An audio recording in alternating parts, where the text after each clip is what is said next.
महाराष्ट्र की एक कथा में। इसका हम लोग यही हस्त करेंगे, ये जेल भी जाएगा और आज के बाद इसका पूरे देश के, मैं सभी सनातनी से कहता हूँ कि इसे कहीं पर भी कथा के नाम। शिव महापुराण कथावाचक और विवादों से नाता रखने वाले प्रदीप मिश्रा एक बार फिर विवादों में हैं।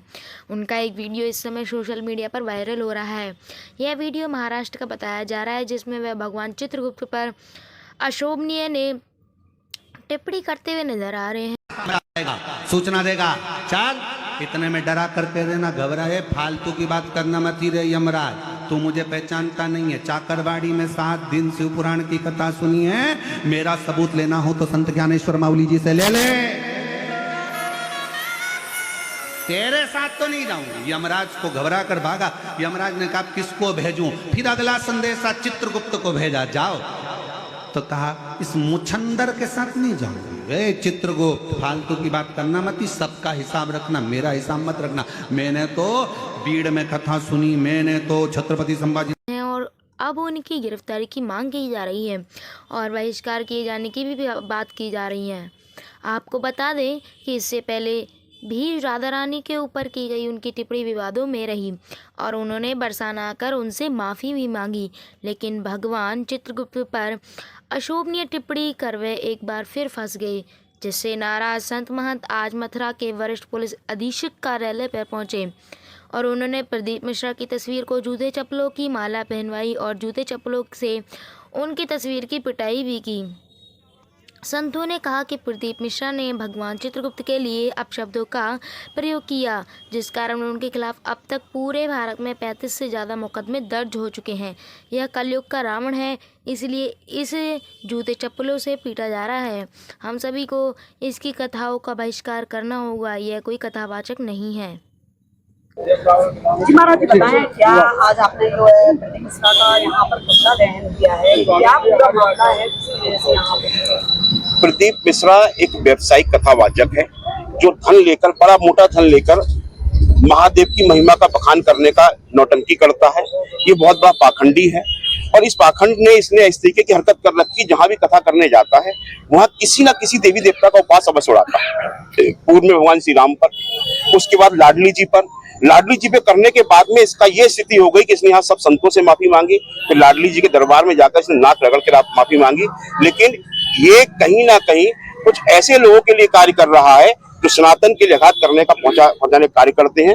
उनसे धन लेकर ये हर बार कुछ ना कुछ ऐसी टिप्पणी करता है। इस बार इसने महाराष्ट्र में अपनी कथा में जगत न्यायाधिपति, समस्त प्राणियों को उनके कर्मों के आधार फल देने वाले भगवान चित्रगुप्त जी पर ऐसे व्याख्यान किया है जिसको कोई भी सनातनी बर्दाश्त नहीं कर सकता। और उसी कड़ी में पूरे ही भारत के अंदर इसका यही हस्त हो रहा है। इसका जो है पुतला फूका जा रहा है, इसे जूते चप्पल मारे जा रहे हैं और FIR दर्ज हो रही है। लगभग 50 FIR इसमें दर्ज हो चुकी है। महाराज जी अब की बार इन्होंने फिर से एक टिप्पणी की है। जी, अब जो उन्होंने टिप्पणी की है भगवान चित्रगुप्त जी पर, इन्हें इस बात का एहसास हो जाएगा कि तुमने जगत के न्यायाधिपति के खिलाफ बोला है। क्या और बोला गया है उनके? जो शब्द बोले हैं, मेरे इष्ट है, मेरे प्रभु हैं, मैं उनकी महिमा का वर्णन करता हूं। उन शब्दों को मैं यहाँ पर आपके चैनल पर नहीं बोल सकता। उसकी वीडियो आपको भेज दी जाएगी, पूरे सोशल मीडिया पे वायरल हो रही है। इसको इस कृत्य का दंड इस बार इतने बड़े रूप में मिलने वाला है कि जगत के न्यायाधिपति के खिलाफ इसने शब्द किए हैं, तो ये बचने वाला नहीं है। यमराज भी इससे निपटेंगे, भगवान चित्रगुप्त जी से निपटेंगे।